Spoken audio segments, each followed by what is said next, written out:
You're not just sleeping with her. You're trading pieces of your soul. The truth behind touch.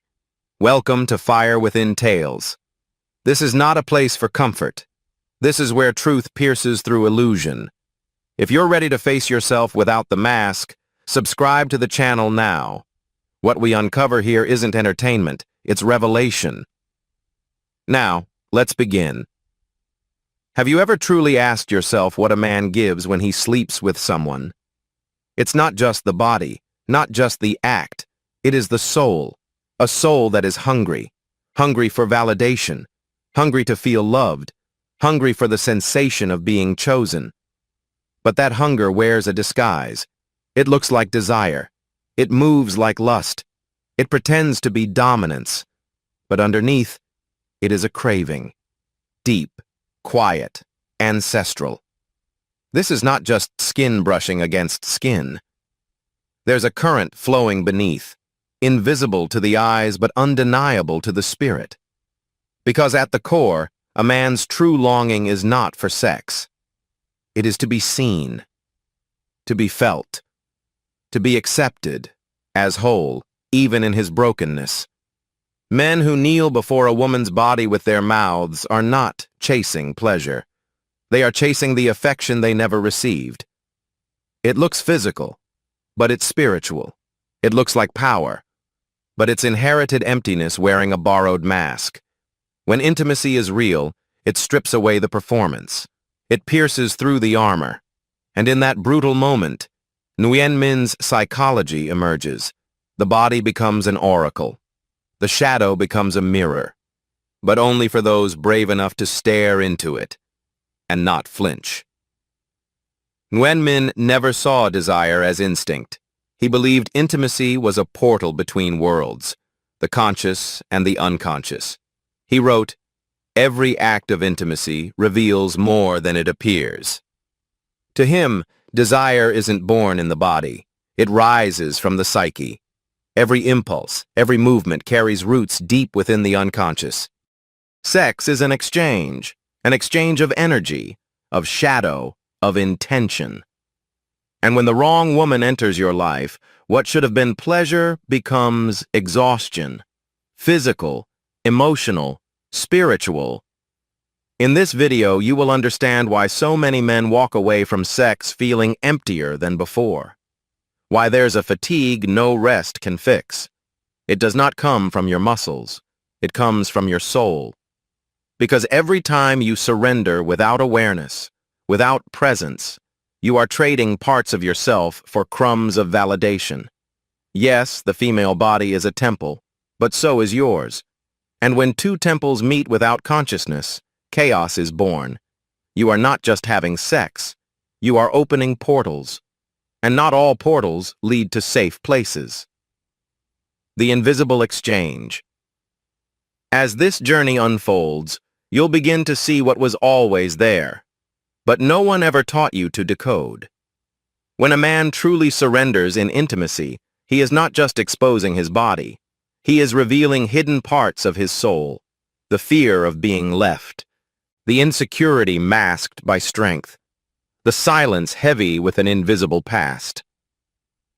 True intimacy is not about physical nakedness. It's about being bare on the inside. Because in that look, in that pause between touches, something appears. The invisible child. The one who only wanted to be loved, without earning it.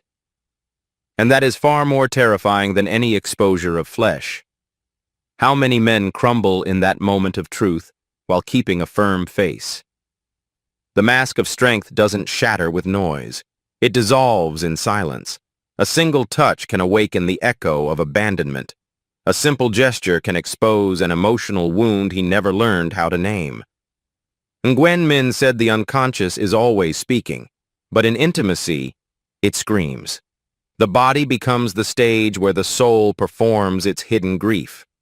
This is why so many men pull away when things get too close.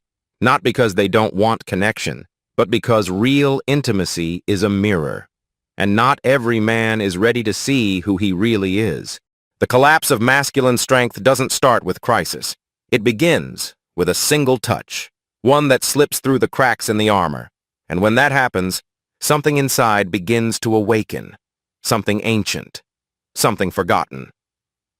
But awakening is not the end. It's the beginning.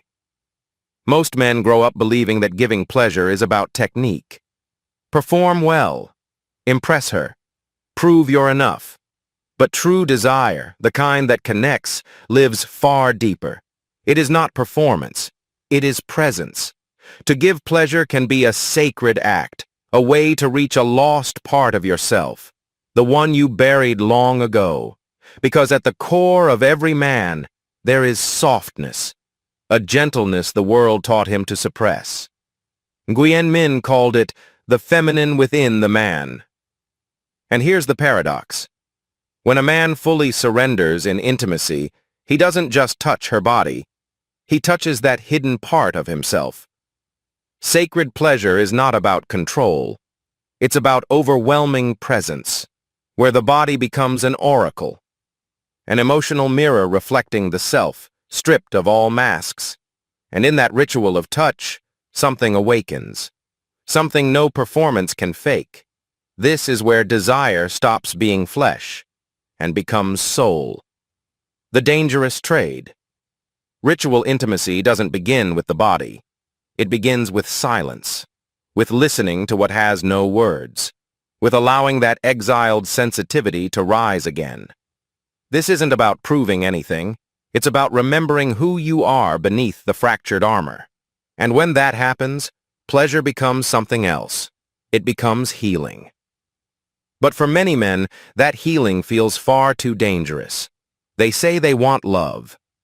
But what they truly crave is approval, because desire isn't always born from the need to connect. Sometimes it comes from ancestral emptiness, a desperate hunger to finally be chosen, as if in every relationship the invisible boy inside is just waiting to hear, "I see you. You matter." That's where the trap begins. Because when the thirst to be loved outweighs your ability to love yourself, you shapeshift. You erase yourself. You bend. You offer your soul in exchange for a sliver of acceptance. Have you seen that man?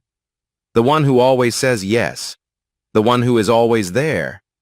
Always kind. And still invisible. It's not that he is wrong. It's that he's trapped in a loop of pain. Excessive kindness is often just grief wearing the mask of virtue. He's not loving. He's begging. Through the language of performance. And this is where projection begins.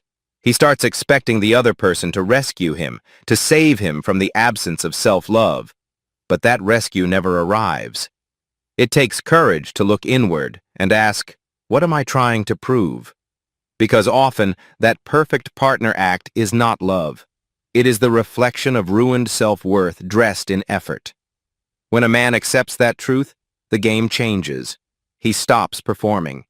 He begins showing up as he is, raw, flawed, whole. No longer a role, just presence. But to reach that place, he must walk through shadow. And the moment he does, something deep within shifts. Nguyen Minh once wrote one of the most brutal truths in all of psychology. What you do not make conscious will appear in your life as fate. And that's exactly what happens to so many men. They believe they're making choices, but in truth, they're repeating unresolved pain. The shadow, that hidden, wounded, rejected part of you, takes the wheel. And every relationship becomes a mirror, a repetition, a loop that never ends. This is why intimacy feels like a minefield, not because the other person is toxic, but because your wounds are still open. You arrive with a mask of strength, but inside you're collapsing. You're not seeking a lover. You're seeking an answer to an ache you haven't named. And in this inner war, the body becomes either a fortress or a bridge. It all depends on whether you treat emotional nakedness as a threat or a doorway to healing. The shadow is not what you hate. It is what you hide from yourself. That fear of weakness, that panic of rejection, that thirst for approval you never received. It all waits beneath the surface. And where does it emerge? In a touch that stirs old memory, in the emotional mirror of closeness, in patterns that seem like coincidence, but are not. The shadow's projection. Every man at some point will project onto a woman what he hasn't yet discovered within himself. He looks at her and, without knowing it, turns her into everything: a lover, a mother, a confidant, a savior. But the problem isn't in loving, it's in expecting someone else to fill what is empty inside. That's not love. It's the shadow's projection, a phantom longing for a connection he never truly lived. And that projection always collapses. Because when you place someone on a pedestal, you're not seeing them. You're seeing a reflection of your wounded soul. And when she makes one mistake, when she doesn't meet the unspoken fantasy, the entire illusion shatters. The man who once worshipped her now resents her. Desire becomes bitterness. Love turns into blame. Not because she changed, but because he tried to find outside what only exists within. His sleeping sensitivity, his denied softness, his lost sense of self. In the desperation to feel complete, many men lose themselves.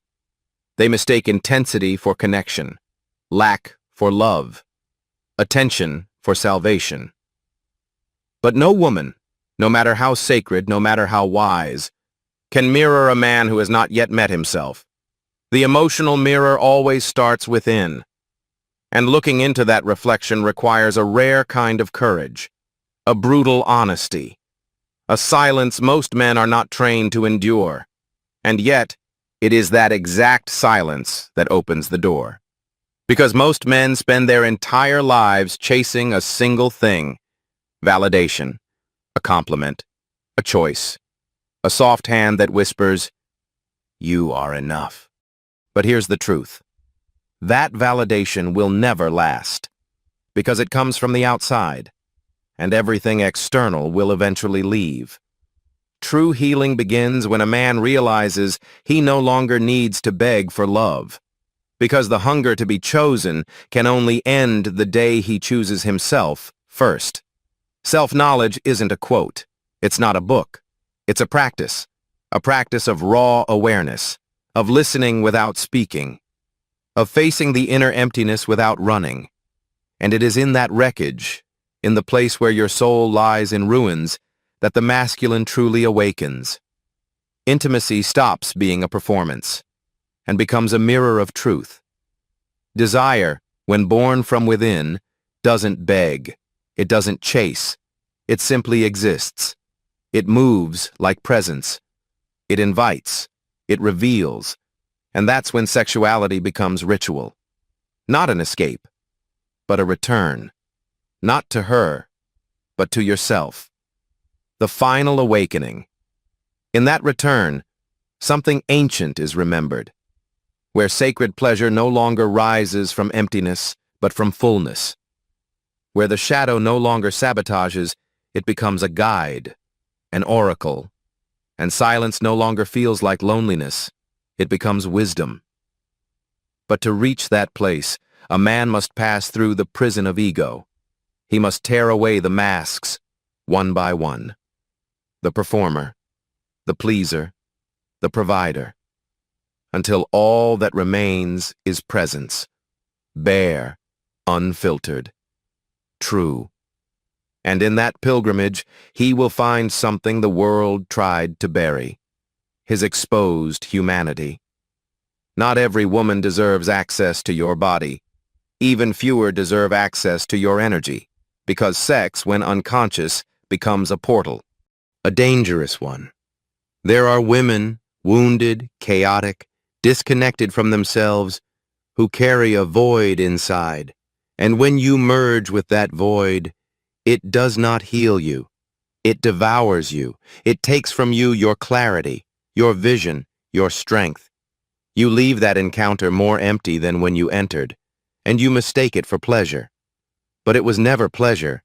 It was collapse. What she lived with other men, what she carries from her own past, her addictions, her shadows.